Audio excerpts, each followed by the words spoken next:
మరొక రాశి కర్కాటకం. కర్కాటకం రాశి వారికి ఎలా ఉండబోతుంది ఈ సంవత్సరం? ఆదాయం 8, వ్యయం 14, రాజ్యపూజ్యం 7, అవమానం 6. కర్కాటక రాశి.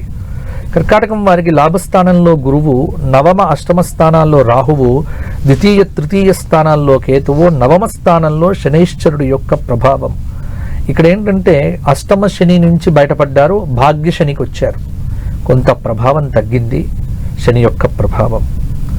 ఈ రాశి విద్యార్థులు విదేశాలకు వెళ్ళాలనుకుంటే బ్రహ్మాండంగా వెళ్తారు. ఎందుకంటే కొంత రాహువు యొక్క ప్రభావం చేత. అలాగే నిరుద్యోగులు కొంత శ్రమ పడితే ఉద్యోగపరంగా కొంత అభివృద్ధి సాధిస్తారు. అలాగే కర్కాటక రాశి వారికి వైద్య రంగంలో ఉన్నటువంటి వారికి బ్రహ్మాండంగా ఉంటుంది. మెడికల్ ఫీల్డ్ కలిసి వస్తుంది. అలాగే వ్యాపారంలో బాగా ఖర్చులు పెరుగుతాయి.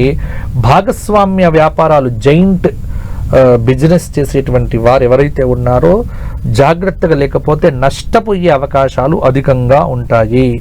అలాగే కొంత కళారంగంలో ఉన్నటువంటి వారికి ప్రభుత్వ సంబంధ పురస్కారాలు వస్తాయి.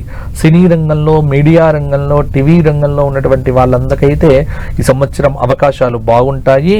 రాజకీయ రంగంలో ప్రవేశించాలి అనుకున్న వారు, రాజకీయంగా ఉన్నటువంటి వ్యక్తులకు ఈ సంవత్సరం బాగానే ఉంటుంది. అలాగే కొంత స్త్రీలు విజ్ఞానపరంగా ఎదుగుతారు, మానసికంగా దృఢంగా ఉంటారు.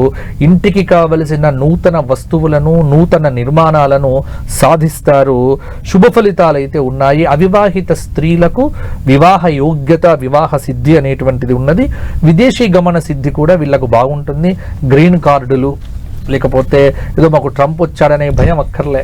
వీళ్ళందరికీ గ్రీన్ కార్డ్స్ కానీ, పర్మనెంట్ రెసిడెన్సీ, ఈ విదేశాలకు సంబంధించిన విషయంలో కొంత అనుకూలత కర్కాటకం వాళ్ళకు బాగానే ఉంటుంది. ఓకే గురుగారు, నెక్స్ట్